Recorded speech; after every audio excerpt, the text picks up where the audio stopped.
Bismillahirrahmanirrahim, alhamdulillah, wassalatu wassalamu ala rasulillah.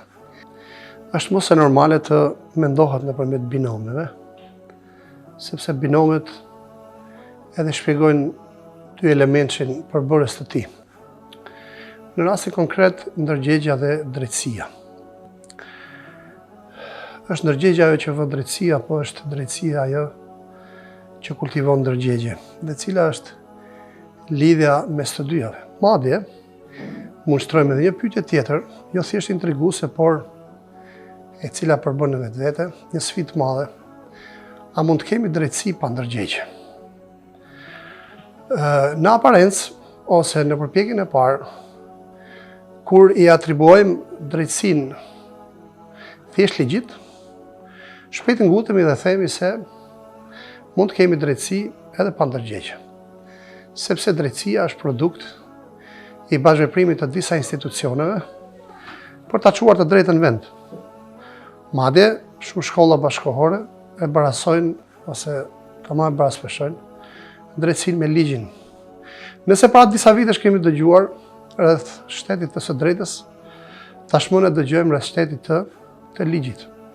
Arsyeja kryesore pse jemi transferuar nga shteti i së drejtës tek shteti i ligjit është se, duke qenë se e drejta është koncept universal dhe hynor, dhe duke qenë se shoqëria veçanërisht në postmodernizëm ka shkuar te skajshëm drejt materializimit të saj, përjedhoi ka mohuar edhe atë që quhet shpirt, përjedhoi edhe një nga vlerat kryesore ose produktet kryesore të dialektikës dhe dinamikës së shpirtit që është ndërgjegja. Kemi arritur deri atje saqë të themi kemi të bëjmë me shtet të ligjit dhe është shtet të së drejtës. Një dietar i madh, Muhammad Ghazali, Zoti e mëshiroft, thotë: "Më jepni një kadi ose një gjykatës të drejtë që ka frikë Zotin, që drejtësinë ka në shpirtin e tij dhe në fitron ose në natyrshmërinë e tij, dhe me këtë ligj të vendos drejtësi edhe nëse ligji është jo shumë i përsosur. Pra mund të ketë mangësi në formulimin e tij. Dhe mund të ketë edhe ambiguitet kuptimor në aspektin e shumë kuptimeve që mund të përbajë një term. Në krahun tjetër thotë, nëse kemi të bëjmë me një ligj perfekt, të përsosur, por që ky ligj bie në dorën e kadiut ose gjykatësit, jo të drejtë. Pra të pandërgjegjshëm, që marrëdhënien me ligjin nuk e ndërton mbi bazën e së brendshme së tij, së ndërgjegjes së tij, por marrëdhënien me ligjin e ndërton mbi bazën e mekanizmave material të zbatimit të ligjit, që është gjykata, që është prokuroria, që janë aparaturat e ndryshme të kontrollit. Ky gjykatës, nëse nuk është i drejtë, edhe me ligjin më perfekt, më të përsosur, ai mund të vendosë padrejtësi.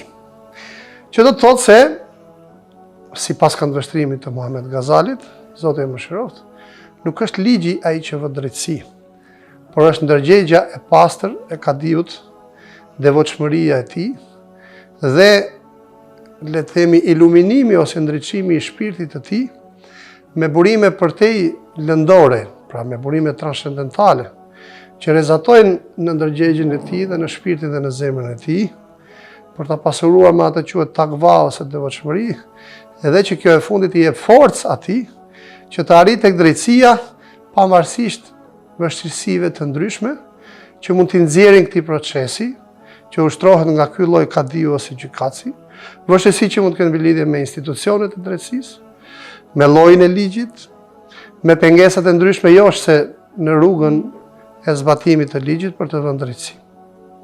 Shkurt edhe thjesht.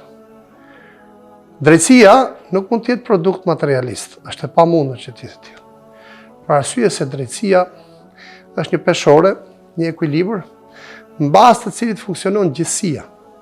Dhe ka funksionuar mbas të kësaj vlere madhore universale, por të lëndore që në momenti që është krijuar qielli dhe toka. Dhe është një vlerë që s'mund ta prodhojë materializmi ose teoria e evolucionit materialist, sepse po të futemi në detajet e kësaj teorie, që sot për sot akoma mbetet një nga teoritë kryesore shpjeguese të njerëzit në të gjithë sferat e zhvillimit të tij, do gjejmë se kjo lloj teorie shpjeguese më tepër ka krijuar padrejtësi se sa drejtësi, sepse padrejtësinë ka në thelbin e saj. Për shembull, le të marrim ne skualifikimin e specieve në bazë të forcës. Pra këtu s'kemi të bëjmë fare me drejtësi. Përkundrazi, këtu kemi të bëjmë me një padrejtësi shumë të madhe, sepse i forti, ai që është më i rregullti materialisht dhe fizikisht, e hanë, likuidon, e eliminon atë që është më i dobët. Teoria e cila kjo e fundit ka pas rezultate të jashtëzakonshme ndër shoqëritë, edhe në nivel global. Dhe çka ka ndodhur në Gaza, sprove madhe e cila përfundoi para 2-3 ditësh, apo para pak ditësh, është një nga vërtetuesit më të mëdhej të asaj se materializmi apo ideologjitë materialiste apo sfondet filozofike materializme kanë të pamundur që të vendosin drejtësi. Pa u kthyer shumë në histori, lufta e parë botërore, lufta e dytë botërore, gjenocidet e ndryshme që kanë ndodhur në Afrikë apo në Azi, lufta e madhe që u bë në Vietnam, masakrat e mëdha që bëri komunizmi ndaj vetë popujve të tij, të gjitha këto vërtetojnë se e ka të pamundur njeriu materialiste dhe ideologjitë e filozofisë materialiste që të krijojnë drejtësi. Edhe nëse kësaj lloj sjellje që ata i thon drejtësia vën emrin drejtësi, por se në vetvete, në brumin dhe substancën e saj, po edhe në praktikat e saj është një padrejtësi, madje një makabritet i jashtëzakonshëm. Përjedhoj, drejtësia i bie dhe mbetet të ketë si burim të vetëm hynoren, atë që është për te lëndores. Allahu Madhëshëm tek surja Rahman na thot se qiejt edhe tokën Allahu Madhëshëm ka krijuar me ekuilibër.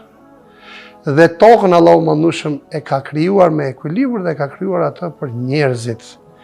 Dhe pastaj thot Allahu Madhëshëm ella tatghaw fil mizan, që ju, pra këtë tokë Allahu Madhëshëm ka krijuar për ju me këtë ekuilibër të përsosur, dhe ju mos e cënoni këtë ekuilibër. Wa aqimul wazna bil qisti wa la tukhsirul mizan, dhe ngrijeni dhe zbatojeni peshoren me drejtësi dhe mos e cënoni atë peshore. Vetëm besimi në përjetësi është në gjendje që të krijoj ose më drejt të shtoj, të kultivoj dhe të zbatoj drejtësi. Për arsye se në rrugën e zbatimit të drejtësisë në tokë ka shumë vështirësi. Një nga vështirësitë më të mëdha janë vështirësitë e lakmisë së njeriut. Profeti alayhis salam thotë nëse njeriu do të kishte një lugin me flori, do kishte dashur 2. Nëse do kishte dashur 2, do kishte pas 2, do kishte dashur 3 dhe barkun e tij e mbush vetëm se dheu. Përfituroni një gjykatës i cili nuk beson në botën tjetër dhe nuk beson në mbikëqyrjen e Allahut Mëndshëm dhe nuk beson në shpërblimin dhe ndëshkimin e tij. Dhe përballë një situate ose një çështje të rëndë kriminale që pritet të vendosë një sankcion shumë i rëndë për një vepër të caktuar penale, përfituroni këtë lloj kadiu ose këtë lloj gjykatësi që përballet me një joshje të madhe milionëshe. Çfarë force ose ku do ta gjente forcën ti reziston tek kësaj joshje, nëse s'do të kishte besuar në botën tjetër dhe në mbikëqyrjen e Zotit të Gjithësisë.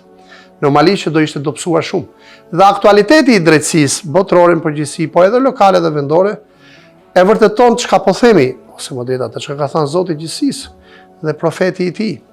Vetëm në momentin ose atëherë kur ky lloj gjykatësi ose sistemi gjyqësor është i lidhur me të përtej lëndoren dhe është i lidhur me botën tjetër, vetëm atëherë gjen forcë që të vendosi drejtësi përtej ose duke ka përsyer dhe duke kaluar dhe duke anashkaluar të gjitha vështirësitë të gjitha llojeve, duke përfshirë këto dhe joshjet e ndryshme.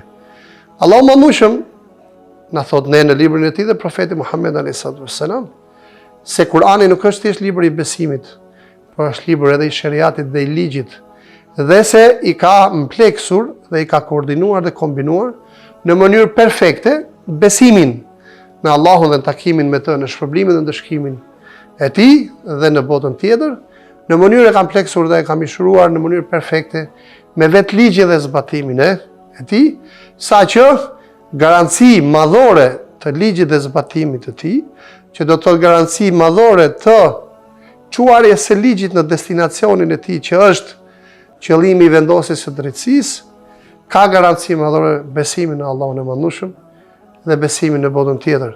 Dhe ka të pamundur ligji si mekanizëm pozitivist, le të themi kështu, edhe pse shariati edhe ligjin e ka hynor, edhe tekstin e ligjit e ka hynor, vetëm kështu, pra vetëm me besimin në Allah dhe me besimin në botën tjetër, ligji mund të realizojë qëllimin e ekzistencës së tij dhe qëllimin e zbritjes së tij që është vënia e drejtësisë në vend. Për përfundim, mund të themi se është e pamundur që të kemi drejtësi, po nuk patëm ndërgjegje imanore, hynore. Edhe nëse themi në një moment saktuar se mund të kemi edhe ndërgjegje materialiste, termi cilin vetvete ose binom ose le të themi frazë shumë paradoksale, sepse është e pamundur që të kemi ndërgjegje materialiste, sepse janë mohuese shumë të ashpra të njëra tjetrës, po edhe në momentin që pranojmë metaforikisht që të themi diçka të tillë apo të kemi një ndërgjegje materialiste, kjo mund të japi efektet për një moment të caktuar, por shumë shpejt është e destinuar të devijojë, ose për shkak të joshjeve të ndryshme, ose për shkak të presioneve të ndryshme, ose për shkak të manipulimeve dhe frikrave të ndryshme. Kurse ndërgjegja imanore e bën njeriu kushdo qoftë ai, në çfarëdo lloj pozicioni, gjykatës ose jo, të punojë për të drejtën, për drejtësinë, të besoj drejtësisë, ta urdhnoj atë me dorë, me gjuhë,